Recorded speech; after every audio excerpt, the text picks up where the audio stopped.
오징어 게임은 온라인 동영상 서비스 넷플릭스가 만든 청소년 관람 불가, 이른바 19금 콘텐츠입니다. 넷플릭스는 성인 인증 절차를 거쳐 오징어 게임과 마이네임 등 다양한 19금 콘텐츠를 제공합니다.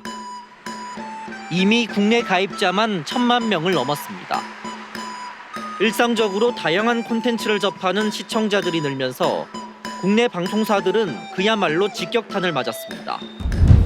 이런 위기를 이겨내기 위해 결국 방송사들도 19금 콘텐츠 제작에 뛰어들고 있습니다. 종편과 케이블을 중심으로 다양한 소재의 19금 예능이 제작되고 있고, 공영방송인 KBS도 성인용 개그 프로그램을 방송하기도 했습니다. 방송사들은 딜레마에 빠졌습니다. 한쪽에선 오징어 게임 같은 드라마 콘텐츠를 왜 못 만드냐고 비판하고, 왜 KBS는 오징어 게임 같은 그런 콘텐츠를 생각하지 못합니까? 또 다른 쪽에선 방송사들이 청소년 보호 책임을 지켜야 한다고 말합니다.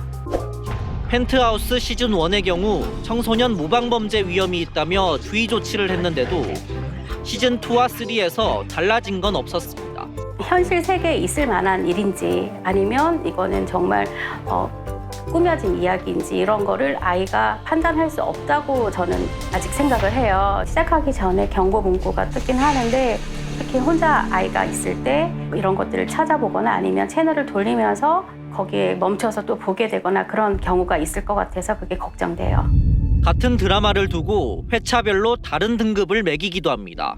몇몇 회차는 이 청소년들이 볼 수 있고 몇몇 회차는 이 컨텐츠를 볼 수 없다? 아이러니한 거죠. 이게 누구도 납득하기가 힘든 겁니다. 시청 등급이 낮아졌을 때 회차에 따라서 우연히 이걸 본 13살, 15살 이런 청소년들이 이런 드라마를 봤을 때 그 앞에 회차도 궁금하겠잖아요. 이미 19금 콘텐츠 제작을 피할 수 없는 상황이라면 방송사가 이에 따른 부작용을 어떻게 책임질 것이냐에 대한 고민도 필요합니다. 이 세상은 저렇게 폭력이 만연하구나 라고 하는 잘못된 인식을 가질 수가 있고, 이 세계에 대한 불신을 가질 수도 있고, 폭력에 대한 둔감성, 어른이 돼서도 폭력이 나타났을 때 바로 대처를 해야 되는데 둔감해지면 대처를 못할 수도 있고, 또는 내가 또 가해자가 될 수도 있고. 또 청소년들이 볼만한 콘텐츠를 만들어내지 못하고 있다는 지적은 방송사가 스스로 되돌아봐야 할 대목입니다. 질문하는 기자들 큐 이현준입니다.